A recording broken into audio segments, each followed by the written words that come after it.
Nasyak si Corina Sanchez nang malaman niyang tapos na ang boxing. Si VP Sara Duterte na ang susunod na Pangulo. Mukhang kinabahan ata siya sa naging reaksyon niya dito sa sinabi po ni dating Senador Drilon. O ito, panoorin natin ang video. Ay, ang dahilan po sa nag-walk out ang mga prosecutors. Ayun pala yung nangyari doon. Yes. Oo. Pero dito, hindi natin alam kung maipagpatuloy ang impeachment trial pag nag-resign si Vice President. Hindi po natin alam. Pero on the other hand, Senator Frank, kung sakaling Ito na. makatulan siyang not guilty at makaligtas siya sa impeachment trial, do you think this will be part of the Vice President's comeback narrative and she will emerge stronger in politics? Certainly, if kung ang desisyon ng Senado ay wala siyang pagkakamali, walang basihan yung kanyang ang pagsampa ng impeachment complaint. Tapusan po ang boxing, siya ang magiging sunod na Pangulo. Tapusan po ang boxing, siya ang magiging sunod na Pangulo. Ay, what a fearless forecast. Yes. Thank you very much, Wow. Boss Frank. Mukhang hindi makapaniwala si Corina.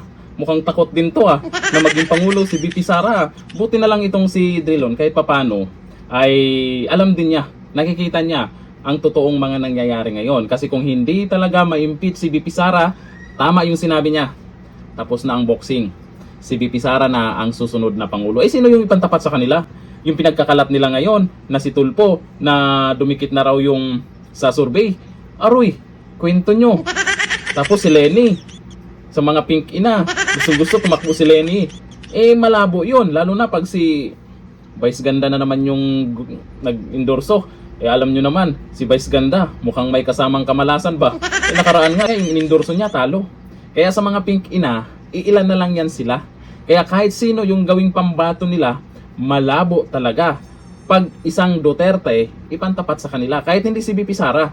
Kasi alam nyo na bakit lumakas lalo ang mga Duterte. Unang-una, dun sa nagawa ni dating Pangulong Duterte na gusto ngayon ng mga tao na maulit. Parang kung baga ay idaan sa kamay na bakal itong mga kurakot, itong mga buwaya para matapos na. Kasi tayo din naman yung naghihirap, lalo na ngayon. Anyari na, dagdagan pa. Ito ang nangyari kasi sa kanila ngayon. Akala nila maganda yung magiging epekto pag sinisiraan nila ang mga Duterte. Ang nangyari, pinopromote lang nila. Kagaya na itong nakaraan, dyan sa Kamara. Kung ano-ano yung pinagsasabi nila kay VP Sara. Bandang huli, sablay pala yung mga inilabas nilang ebidensya. Ang resulta, kanino pumanig yung mga tao? Kay VP Sara. Eh alam nyo naman ang Pinoy kung sino yung sa tingin nila ay kagaya niyan, pinagtulungan, eh yun yung kinakampihan. Yun dito sa nagkomento, si Corina, kitang-kita yung sa naging reaksyon niya. Yung tawa niya, hilaw na.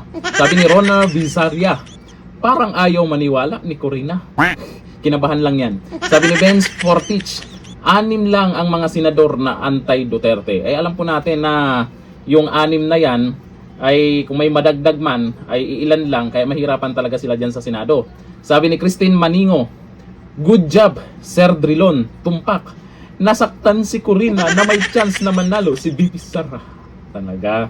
Sabi ni Bernard Sanchez, buti pa to kahit kontra kay VP, pero alam niya yung totoong status na yamadong-yamado si VP Sara sa next presidential election.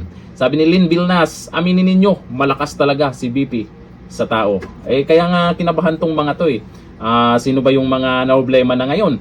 Kung sino ipantapat nila kay VP Sara? O si Trililing, si Risa, di ba? Problemado sila.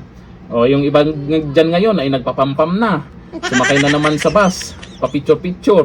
Kung ano na naman yung pakulo para mapansin ng mga tao. Pero ang galawan kasi na talagang sa tingin ay walang kasamang kaplastikan, yung galawan ni VP Sara. Napapansin nyo naman ngayon, may mga dilawan, may mga pink ina. Yung ibang loyalista nga, tingnan nyo, may mga pumabor na kay VP Sara. Eh anong mangyayari niyan sa 2028? Alangan naman, matatalo pa ba si VP Sara?